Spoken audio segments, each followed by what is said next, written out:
Bonjour, je m'appelle Aurélie, je suis la gérante de la librairie Ibookami. J'ai créé ma société en septembre 2022 et j'ai ouvert la librairie le 15 avril 2023. Et depuis, je vis cette grande aventure qui est l'entrepreneuriat et surtout, je vis de ma passion. Quels produits on peut trouver? Principalement des mangas. On peut retrouver aussi des manhwas qui sont sortis en France sous format webtoon en premier sur les applications, puis les maisons d'édition, à notre plus grand bonheur, ont décidé de les publier en papier. Donc du coup, on a des manhwas aussi. J'ai des light novels qui sont des romans illustrés. On peut retrouver de la vaisselle japonaise qui vient directement du Japon, des figurines, des t-shirts, des mugs. Je fais aussi des créations. Je travaille avec des créateurs qui font des porte-clés, des goodies, etc.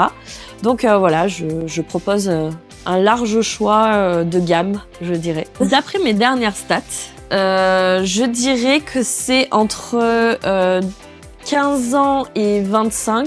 Alors moi, je suis arrivée sur l'après-Covid, donc en 2021, il y a eu une explosion de vente de mangas parce que comme les librairies avaient fermé, comme tous les commerces avaient fermé, c'est vrai que beaucoup de monde a eu, on va dire, une phase où il fallait absolument redécouvrir plein de choses, etc. Et le manga a explosé en 2021.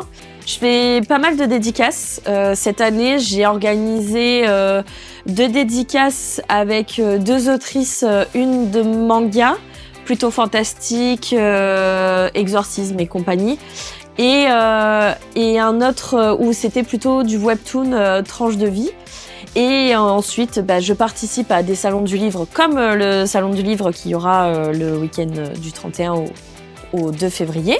Au Palais des Congrès à Saraf. Puis après, je fais souvent des concours aussi sur les réseaux sociaux. Donc n'hésitez pas à me suivre. Bon, on va répondre aux réponses clichés dans le sens où ça dépendra de quel thème elle préférerait, puisque moi ici je fonctionne pas forcément sur les catégories shoujo, shonen, seinen, etc.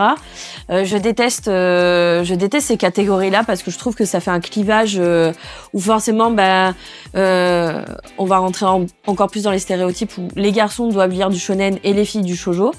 Donc moi je range par thématique. Je pense que déjà connaître l'univers, alors connaître au moins une bonne partie de ce que l'on vend. Moi dès que je reçois des nouveautés, je les lis, même si c'est pas vraiment un thème qui me plaît ou quoi. Je les lis pour pouvoir conseiller les clients. Aimer le contact avec les personnes, parce que si on n'aime pas parler, ça va être très compliqué de vendre le manga. Pour se lancer dans le métier de libraire, je dirais de croire en soi, de croire en son projet. Moi, je sais que j'ai mis 8 ans, 8-9 ans à réfléchir à monter ma librairie. J'ai mon mari, ma famille qui m'ont soutenue dans ce projet-là. Le fait d'être entourée m'a aidé à me lancer dans ce projet, mais c'est surtout d'avoir confiance et de croire en soi.